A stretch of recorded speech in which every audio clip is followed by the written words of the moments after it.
Welcome back to my session on NLP. I'm Derek Arden and I'm with Tracy Hooper, who's in Portland, Oregon, and I'm in Guildford in the United Kingdom. We've been discussing neuro-linguistic programming, how it can be used in business, how it can be used in life, and the advantages and the benefits of it. And part one is now on my YouTube channel. So if you've missed it, and it's also on my podcast. Welcome back, Tracy. Wonderful to see you again. Thank you, Derek. I'm excited for part two. Okay, well, we're going straight into part two, no messing around, and then we'll summarize at the end. And I'm just going to share my screen and so in the last time we were talking about anchors and triggers and how that really is an important part of performance psychology. And as you know, performance psychology is making yourself even better than you are now. So making yourself extraordinary, which is one of the things that you and I coach people and mentor people and advise people to do with some of these secrets that the psychologists have been using on sports people for about the last 20 or 30 years since it's been discovered. But the next issue that I wanted to talk to you about is timeline, the visualization exercises and using your imagination. Some people call it future forward. But if you wanted to achieve something, and let's take something outrageous, like buying yourself a Porsche 911. Let's take a Porsche 911, and that was one of your goals, to own a Porsche 911. If you imagined it was the 5th of August 2022, and you'd actually just driven that Porsche 911 out of the garage, and you were sensing how you looked in the car, how you felt in the car, how the leather in the car smelt, how the sound of the exhaust pipe was just purring away, and how you were being admired as you drove out of the showroom by all these people. You know, how could this person have such a car? By visualizing that and then saying, well, that's happened, and it is the 5th of August 2022. Let's go back down my timeline to the 5th of August 2021, and what actions did I start taking on that day to actually achieve my goal of driving away this Porsche? And of course, you could do this with health and fitness and exercise and holidays.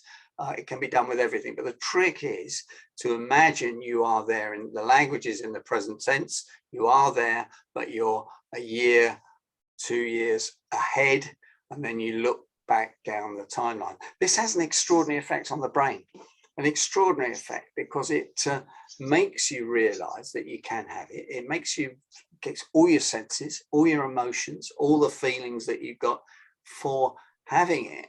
So if you really do want it, and that is really a congruent goal for you, then this is a great way to do it. So what action did you take at 6 o'clock today towards it? Oh, well, actually, I rang up three of my customers who I hadn't spoken to for a long time, and I knew they had a budget 3 or 4 years ago.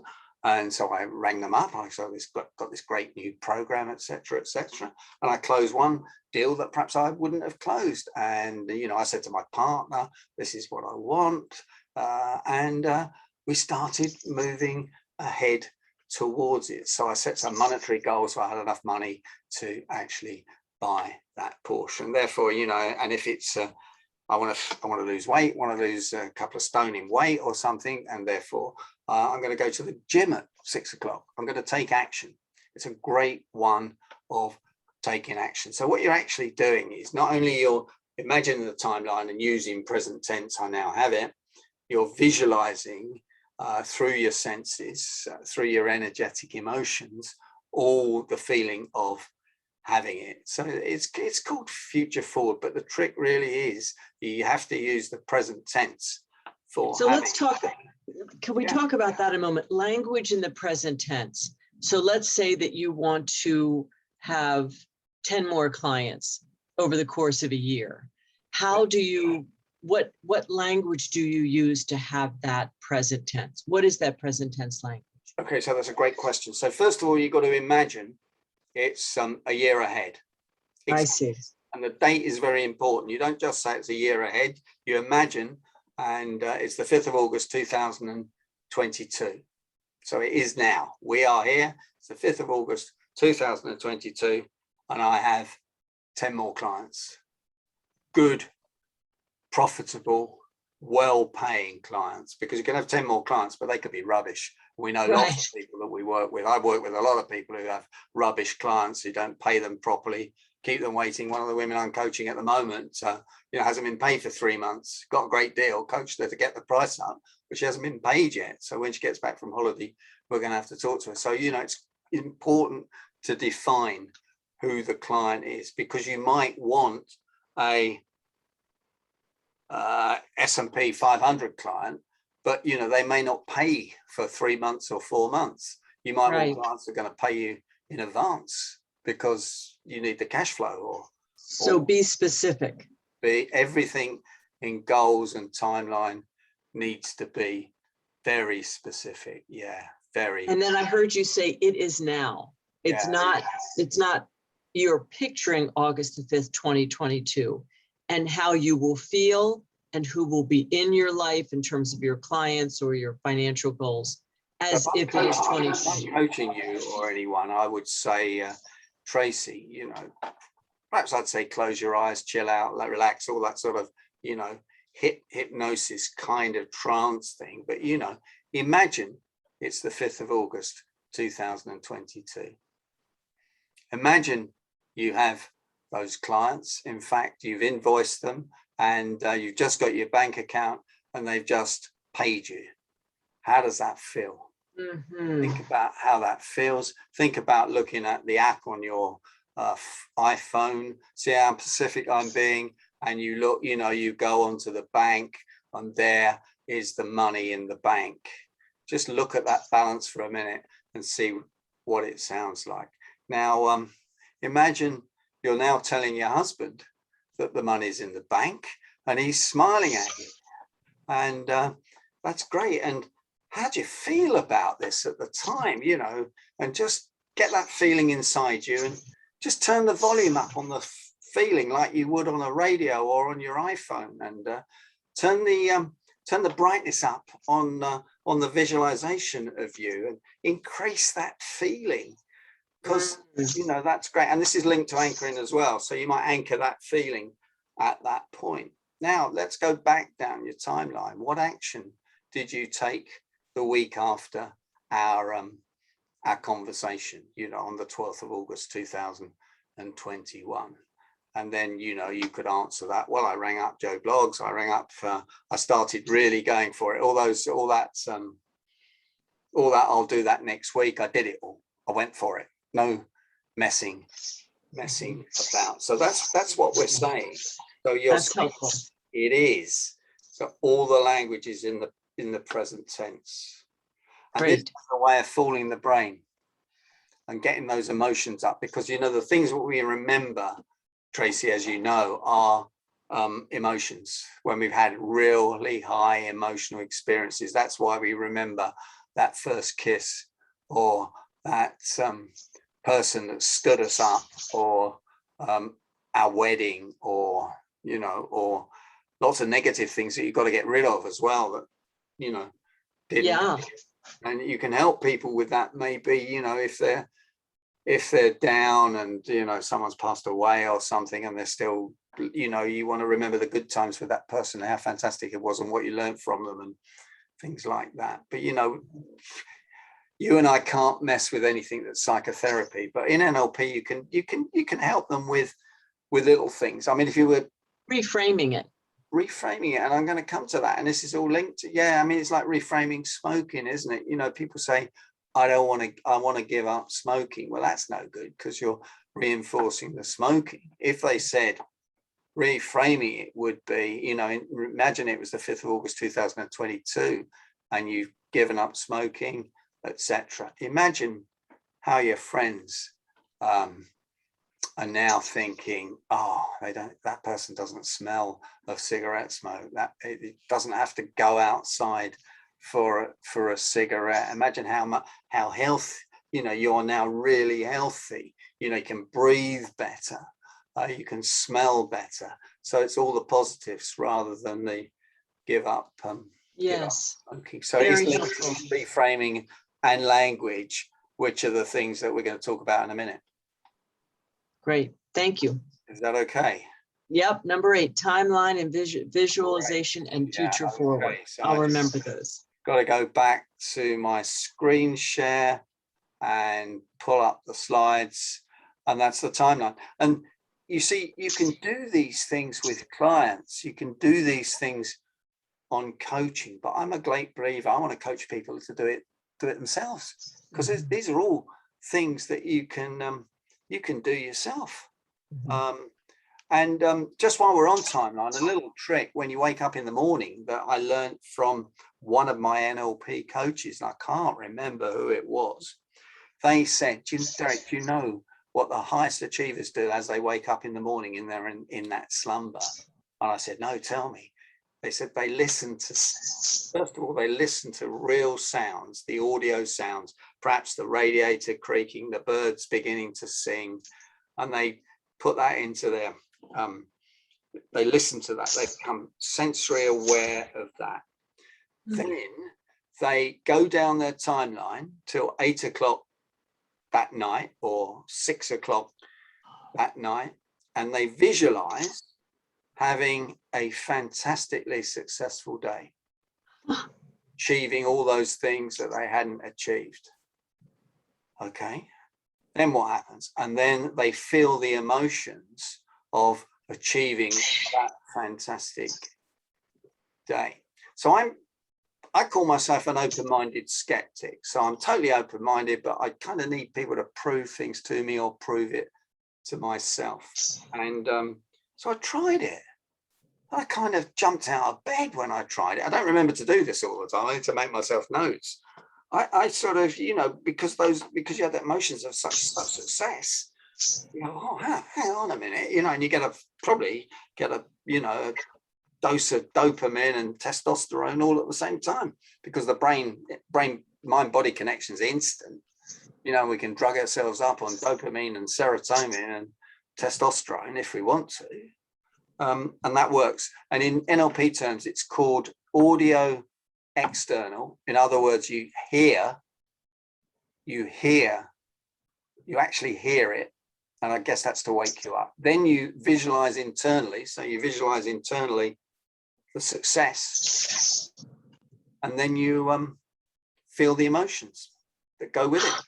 And then you turn the volume up on the emotions and turn the brightness up. And that turning the emotions and the brightness up is another NLP technique, and I've forgotten the name of it now. And Derek, this is done in short order, isn't it? This doesn't have to take very long. Richard Bandler, one of his things, the inventor of NLP, said, you can do a degree in 6 months. You don't have to spend 4 years doing a degree at university. You can do it in 6 months with these techniques. The problem is that no university can afford to do it in 6 months, because they'd all be broke, so they need you there for 4 years paying the fee, etc. So advanced learning techniques like this, like mind mapping and things like you and I know, just not used. But the timeline alone, the visualization, this waking up in the morning, being attuned to the audio, and then visualizing internally the success you want to have for the day, and then feeling the emotions. This can all be done in a few minutes. Oh yeah, no, absolutely. Because I think everyone's thinking, I don't have time for this. I don't have time to visualize what I want the day to look like. I just have to get up and get going. And what I'm hearing you say is, you can take 3 minutes and do this, and it will change the outcome of your whole day. I don't think you need 3 minutes for it, Tracy. Once you've got a hang of it, you could probably do it in 10 seconds. The real trick is to hear the sound of the blackbird or the motorway or the aeroplane going over or whatever it is, and you have to really switch your hearing on for that, because they're all the things we don't notice normally. Right. And that kind of tunes you in. So it works, and I better keep going, hadn't I? Yeah, please do. Okay, so pattern interrupt. Now, this is something I use when I'm training sometimes as well. It's a good one for the graveyard session after lunch. It depends how you want to do it. It's been done. So basically what you're doing is you're messing around with the other person's brain. And it was particularly used in psychotherapy by Erickson, because he noticed that people were getting themselves into a rant, they were getting themselves into a right state, they were getting wound up about things that weren't really important, but they were getting themselves more and more and more wound up. So what you're actually saying is you're changing the way that people are thinking. So let me give you an example how I might do it in a training session. I might, after lunch, it's a good one to do in the graveyard slot, you know, when people kind of might be falling asleep or whatever, and you need to do something. You could do it simply by just going to the window and throwing the window open, you know. People don't like that. You could do it, and I do this sometimes, and it's a bit naughty. I go, can you smell smoke? No, I couldn't smell smoke. Now, of course, if you do something which is going to threaten people, you know, like there's a fire, then all that, you know, they're going to get a big dose of testosterone or whatever it is.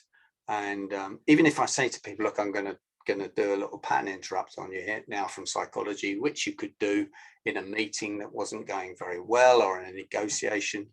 I go, you smell smoke? And then I say, well, that was just an example of how you could do it, you see. And they go, everyone's still thinking, is there a fire? They're all fired up. My friend Martin does it, and this is even worse. He says after lunch, he says, oh, by the way, now we just need to summarize the first part of the course, and don't worry about it, planting the word worry into their brains, which is a negative embedded command. But we put a coin under one of your chairs, and whoever's got the coin under the chair is the person that's going to come up and summarize on the flip chart. Now, the problem with this is too dangerous, Nancy. We don't do this anymore. People go, why? People go, why? I'm sure. Fear.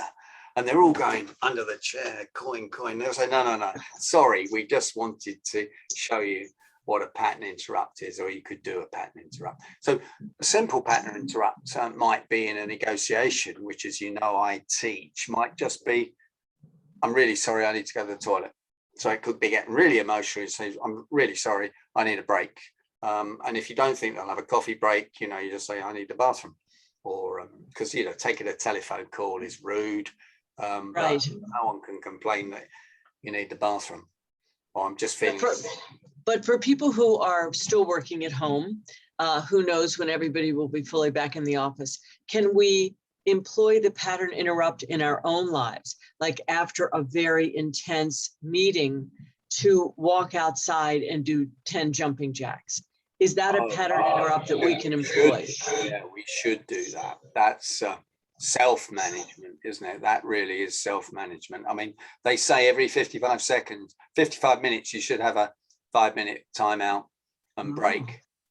Walk around and smell the roses, go and get some fresh air, do a bit of deep breathing, perhaps doing a bit of stretching. You may remember Ali, the physio on my program, you know, doing your neck stretching exercises. Right. Absolutely. Yeah, you should do that. You should certainly get up and get away from your desk and from your Zoom. Now, you might make yourself a cup of coffee, which of course is a drug, but you know, I'm a bit of a coffee addict, but yeah, no, definitely you should take a time out.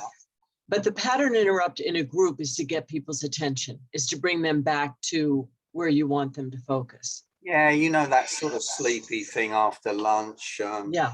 And we can't help that, you know, because actually what's happening is that the body's digesting the food, and that's taking energy internally rather than externally. So if you want them to pay attention, clearly one of the things that you and I probably do, and we do it when we're very structured, you know, it's not a bad idea to give them a break after 25 minutes after lunch. Yes. Oh, yeah. Or an exercise, or a walk around the room, or, you know, and if you don't make people do it, they won't do it.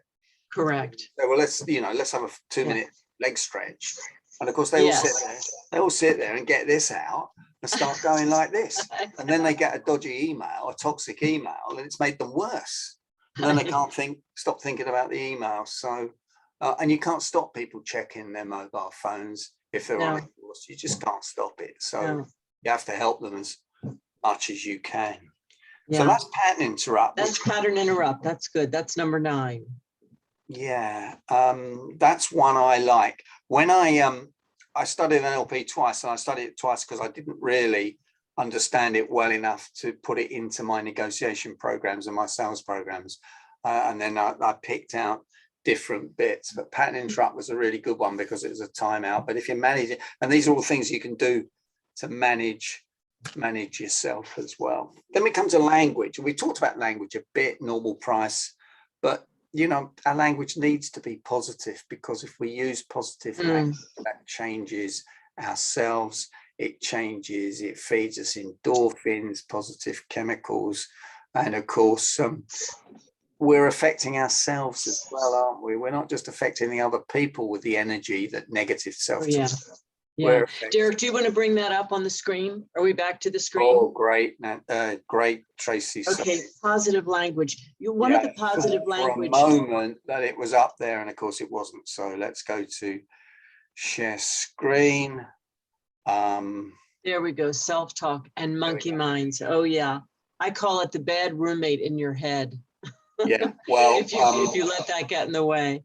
Lots of people don't understand that we have up to 90,000 pieces of self-talk in our minds in every day. That's what they say, and most of it's negative.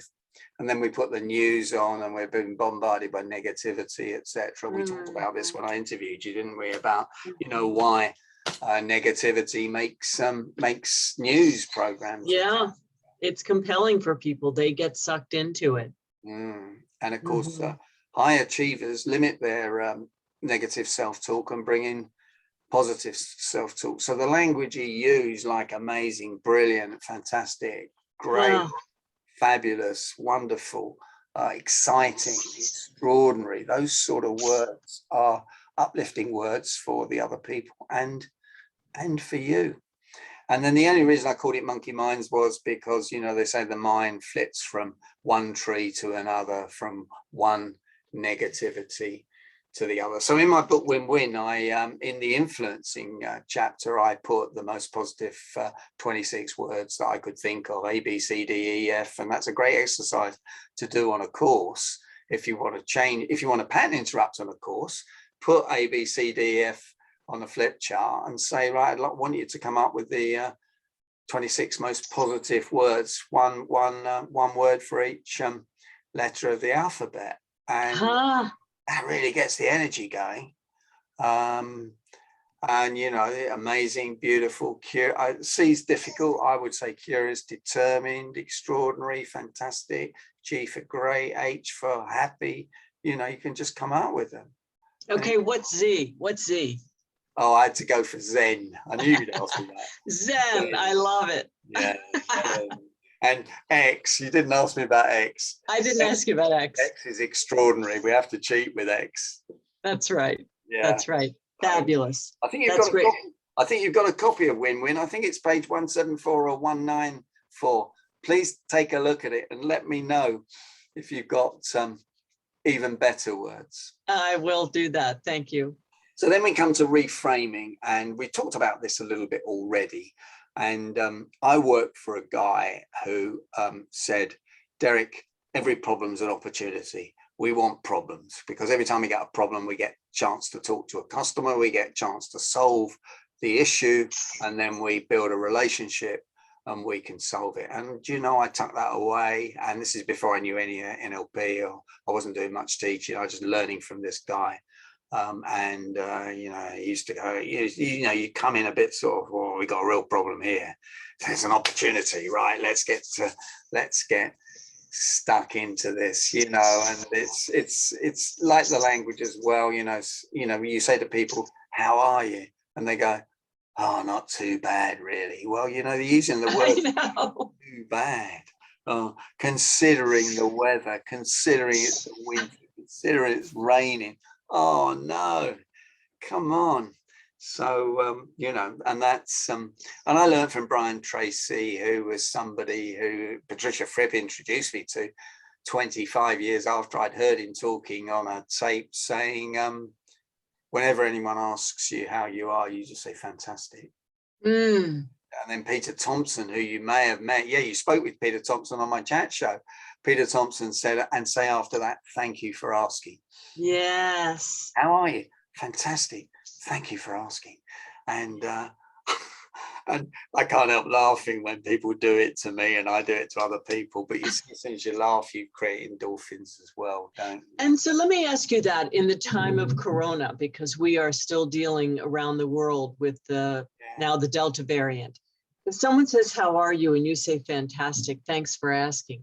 Does that often beg the next question? Really, you're fantastic? Sometimes Really? I say, yes, I am. Yes, I am. We can't help the situation that we're in. And, you know, I'm being careful and cautious, and I've had my 2 jabs, and I wear my mask, and everybody's in the same boat. So, yeah, I am. I choose to be. Great. I love that response.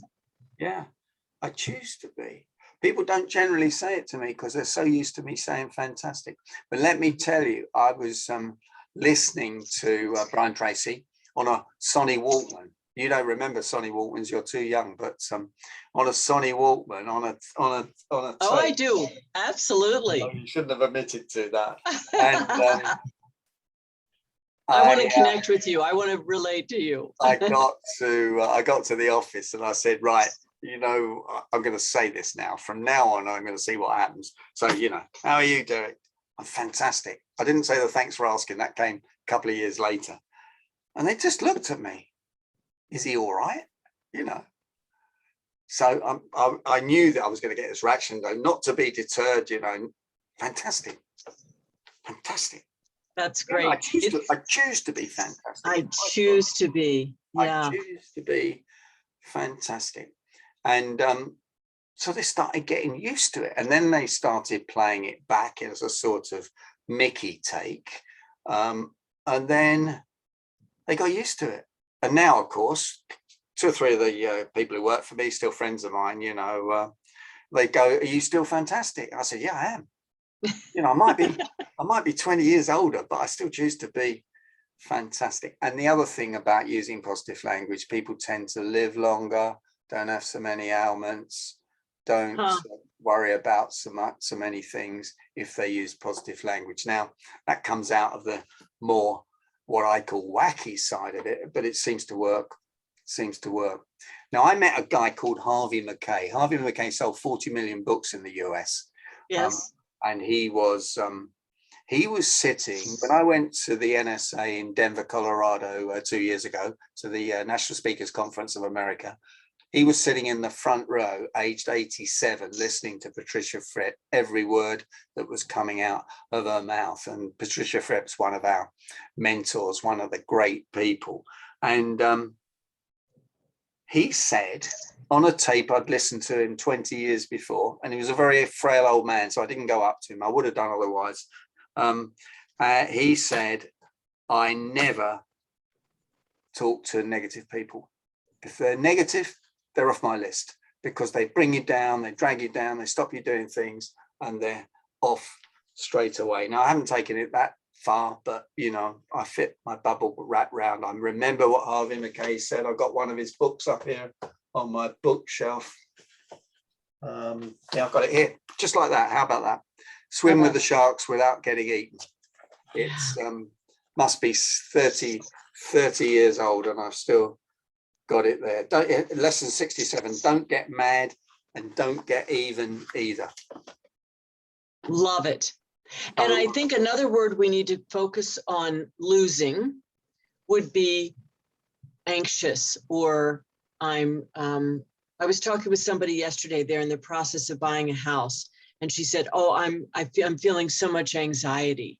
And I said to her, what if you said, I'm excited about this. We're buying our new house. This is exciting. Yeah. And And because there are words that are very popular. Everybody's anxious. Everybody's having, anxiety over this or that. Reframing it and just picking a word that works for you. And for you, it's fantastic. I love that. Now people associate you with fantastic. I've tried that. There was a Harvard Business article about anxious and exciting, which recommends you reframed it to exciting, and it works. I've tried it, and it works. Yes, it does. Remembering it. It's a bit like what we talked about when you wake up in the morning. It's remembering to do it as you're sleepy. But yeah, and there's so many things at the moment here in the UK talking about mental health. They never talked about mental health before. They talked about stress. And then they didn't talk about stress before that, and these words have come into the language. And these are words that are putting you down, and you can decide, can't you? Suddenly, I'm feeling a bit tired. Perhaps I got COVID or something. In fact, I know, and after you've had a couple of jabs, you start thinking, "Well, was that the jab that got me?" And I know. Or my husband, when he got his second jab, he didn't feel anything, and he said, "I wonder if they gave me sugar water and not the real deal." I said, "You're in good shape." Here's another one before we move on, Derek, because I want to be mindful of your time reframing. But I make an effort every morning to get up and say, I have time to do everything I need and want to do today. Because there is, in our very busy, demanding world, a chance to say, I'm overwhelmed. I have so much to do. I'll never get it all done. Yeah. And this is a recent practice, I would say the past 6 months. I have time to do everything I need and want to do today. And magically, we do. What we really need to get accomplished, we get accomplished. Okay, carry on. You're the teacher. Well, that brings me on to this, which is slide number, which should have moved on there and didn't. But chunking. Yeah, I need to know about this. Now, I did 2 NLP courses, practitioners. I didn't do a master practitioner because that's where you do more of the psychotherapy. And I wanted to put this into context as being a business coach, a negotiation coach. And we get 100, you and I could have 150 things on our to-do list, but it's a question of breaking them down into smaller chunks. And the example the guy gave me, and I thought, well, this isn't rocket science. Is this really NLP? But then I thought about it very carefully, and I did it. And by just putting things on maybe 5x3 cards and shuffling them around, suddenly you don't become overwhelmed by the amount of things you've got to do. And it made me think, and it's coincidence that you and I are talking about the same subjects here, it made me think about to-do lists. Now, the highest achievers use to-do lists all the time, to-do lists. Don't know where my latest to-do list is, but they don't have to do everything on the to-do list. It's a question of almost putting them into 5 categories. Someone was suggesting on a podcast I was listening, 1, 2, 3, 4, 5. 1, I must do today, really important, send those invoices out. Number 2, pretty important. Number 3, yeah. Number 4, number 5, okay, that's not very important. That can be, if I never do it, it doesn't matter. And then looking at the to-do list at the end of the day. And so in other words, chunking everything down into small bits and looking at the important. But the exercise we did, and I've never done this because I don't teach this really, was just get 5x3 cards, put all your issues on 5x3 cards and shuffle them around and make sure you got them in the right order. And when he did that, I thought it was a bit of a waste of time because I picked it up quick and I thought it was obvious. But the obvious bit is to putting things on lists and, chucking out the things that you don't want to do. I mean, people say to me, don't you ever take any time off, Tracy? A bit like you said to me, I said I'm off every day because I love what I do. I do things at 6:30 in the morning and I do things at 8:30 at night. I don't have any barriers and I go out for a cycle ride or for a walk with my wife whenever I want to. I got my phone with me. If someone calls me, I'll take a call, but I won't check my emails. And in fact, these days it's better to text people anyway. It's better to text clients than email them because everyone's bombarded by these 150 emails they get a day. Yeah. So Derek, when you're chunking, do you, and you have your to-do list, is it your practice to do the most difficult item first and get it out of the way? Or do you do the simple ones so that you feel like, okay, I got 5 items checked off my to-do list? I've got to tell you, Tracy, I do whatever I feel that I fancy doing. I like to get something done that motivates me. I don't want to get stuck on something first. So we shouldn't get stuck on something that we don't want to do. I mean, I usually go, my daughter lives around the corner, and I usually go for a walk with her dog fairly early in the morning, and I try and get a few things done before that. But when she texts me she's ready, I just stop and off I go. And you know, that's more important to me than anything else. Than any email. I agree with you. Yeah. 100%. And I don't get my emails on my phone now. That was it's a coincidence I don't, and that's quite useful. And good. I hate the fact people expect a response to an email straight away, and I don't respond to emails straight away. I'm more careful, and I got about 400 emails in my inbox I haven't responded to. So what? They can't be that important. There's a few things there that might make me a bit of money, which might help, but none of them are number one. So I hear you. Yeah. Right. So we've got a few more minutes left. What's 13? Yeah, let me reshare. Chunking is 12. I need to reshare the screen. I'm having trouble doing that. I don't know why. No, I'm not. I'm there. So chunking. Well, we're nearly brain chemistry. Huh. I've put brain chemistry because all this relates to brain chemistry. All this relates to how we feel. All this relates to getting some dopamine, endorphins, testosterone into our system, doing things that we're passionate about, that we like. And I think it's all about helping people, isn't it? It's all about helping people. And I read that somewhere, that you get more dopamine. I think that's the one that we want more of when you help people out, do nice things for them, let them out of road junctions, which I'm not very good at. I must admit, I'm a bit competitive when I'm driving.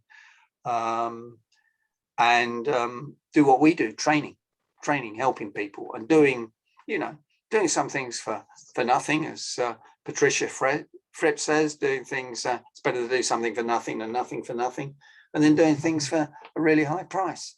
And these speakers who say always get my normal fee, that's just absolute rubbish. You do things for nothing because you like the person they can't afford to pay, and they recommend you to somebody else, and then the law of cause and effect gives you some other business.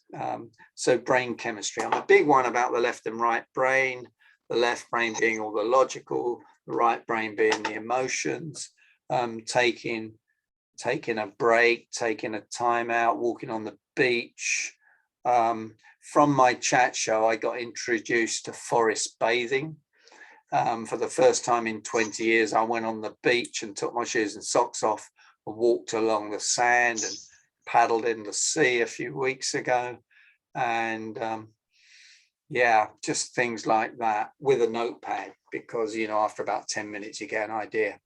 Oh yeah, Derek, you'll laugh at me, but I will tell you this.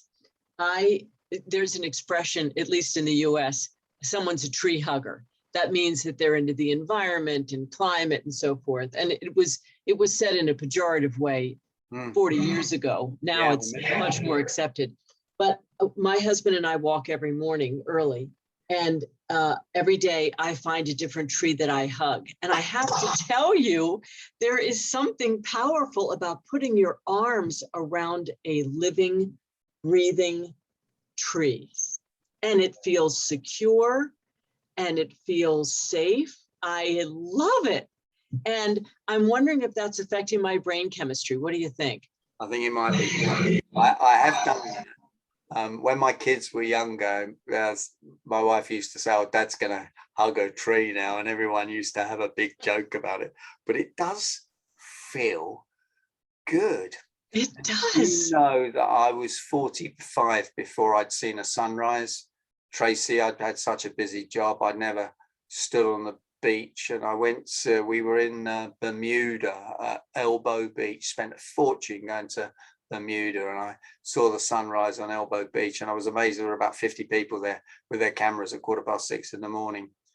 But I've got a little place down by the sea, and I get up sometimes if the sun's up. I get up early and watch the sun come up, and it comes up really quick, and it's just so energizing.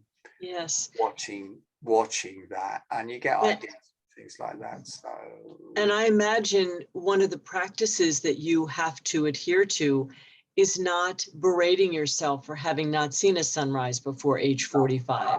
It's like, now is the present, and I get to do this for the rest of my life. Absolutely. That's that brain talk, that self-talk. Yesterday's history, tomorrow's a mystery. Today's the present. So give yourself a present and stay in the present. I love that one. I'm writing a book at the moment. I decided on Friday I better get on with it and stop messing around, because I've been talking about it. So I've got so many quotes, and I was talking to our friend Tim Durkin about it, and he's written a book as well. He's writing a book at the moment as well, and it's hard work writing a book, and it costs a lot to get it self-published, but I'm kind of figuring out how I can make it into an ebook. But there we go. Do you have a working title yet? Well, I'd like to call it Bullshit Baffles Brains, but I haven't got a nerve to call it bullshit. There's a lot of books with bullshit in the title and F in the title at the moment. So insights, Derek's Insights or something like that. The title is so important. It is. You've got to have that $1 million title. I'm with you on that. Okay, one more. Brain chemistry, and what's next? Well, I think that's it. Is that it? Yeah, I thought I saw one more. Well, I'm gonna have to stop sharing. Well, let's see. You're right. Plus, plus, plus. Right. I said plus, plus, plus. And the reason I said plus, plus, plus is we haven't talked about peripheral vision. Peripheral vision is one of those things that they showed us on the course, where you defocus and then you can see what's out here, which you can't normally do when you're working in the left brain. You're a bit stressed and everything else, and you just sit back and you then can see what's on either side of you. There's a little exercise where you can actually see your hands. That stops you rushing. You have to take a deep breath to do it, a bit like meditation. You know, I've got an app called Headshot at the moment, which I use, Headspace, which I use in the mornings to do some breathing. And so there's one more called the Hara, where you imagine your Hara, according to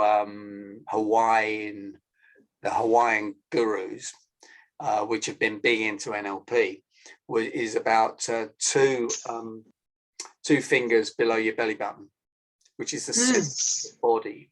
And therefore you imagine that you're looking out of your body from 2 centimeters below your belly button, which centers. And again, there's a little exercise where you can push people back. And if they're thinking of their aura, they're firmly planted on the floor, rather than thinking from up here where you're sort of wobbly and a bit all over the place. 4 deep breaths seems to give you an altered state of consciousness. In other words, it starts triggering some ideas. It's, you know, you need to stop to take 4 really deep breaths. And there's a few other things that I've written down. The reticular activation system is the part of the brain that focuses on what you want. So if you tell yourself what you want, then you'll probably be attracted to it by the brain. If you tell yourself what you don't want, like I don't want to catch a cold, I don't want to get up late, etc. I don't think of a blue elephant, don't think of a pink tree. You can't help thinking of a pink tree because that's a negative embedded command. So people don't understand don'ts. So you should never say to a child, don't spill the milk. Yet all around the world, mums are saying, don't spill the milk, where they should be saying, be careful with the milk. You know, and you can't help thinking of a pink elephant if you say, don't think of a pink elephant. So that's, and what do you call the reticular? The reticular? Called the reticular, RETICULAR, Google it, activation system.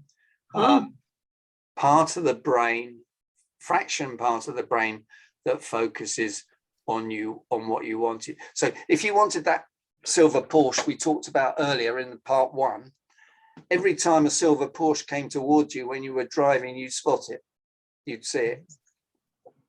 Every time I see a number, every time there's a number plate with my mum's initials on, I see it. How come?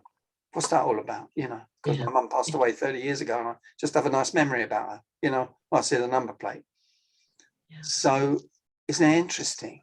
Fascinating. And that's one of the reasons to write your goals down, because then you focus on what you want. And another reason to write them down in your own handwriting, not on a QWERTY typewriter, you know, because the way the typewriters were written was because Mr. Remington 150 years ago wanted to stop the keys getting jammed. So he's got a mathematician to work out how many times, you know, they went like that. And now we're stuck with a stupid keyboard that we don't need, that everybody can't get away from using. So that's why we write like that. And of course, mind mapping as well, mind mapping and all those right brain skills.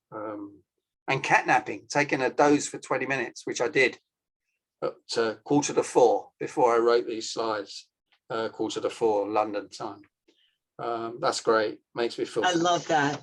This is, look at my notes. Speaking of handwriting. Well, send me, send me a copy. And the last thing is that our friend Will Kintish came up with, who's on the chat, you know, one of my guests on the chat show, like you, net walking, not networking, net walking, walking with your client for 20 minutes. Oh,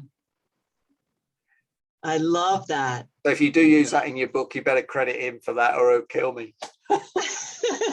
Because I believe we should use all this and share it with everybody. And you absolutely. I believe everyone needs to be identified. Oh, yes, indeed. Yes, indeed. I wish you could credit everybody. Tracy, officially, we ought to stop this now because we're over time, but perhaps we should have a session 3 and you should throw a few questions at me. Well, I think you were great at allowing me to have time for some questions. So that was great. I think we need to have another session about mind mapping, because I don't know anything about that and you do, and I bet a lot of people would want to know, so I'll be your guinea pig. Yes, absolutely.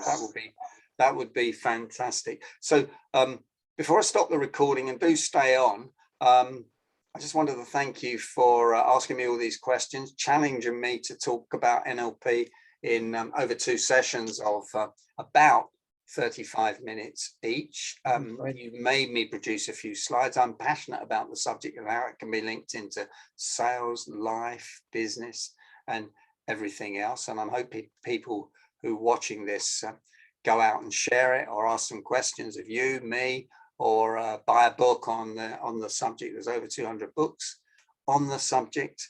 And email me, join me on LinkedIn. It's Derek Arden or Tracy Hooper. Thanks for joining me, Tracy. Give me a wave. And thank you, Derek. Enjoyed every minute. And thank you for sharing your wisdom and your knowledge. It's very generous of you. My pleasure.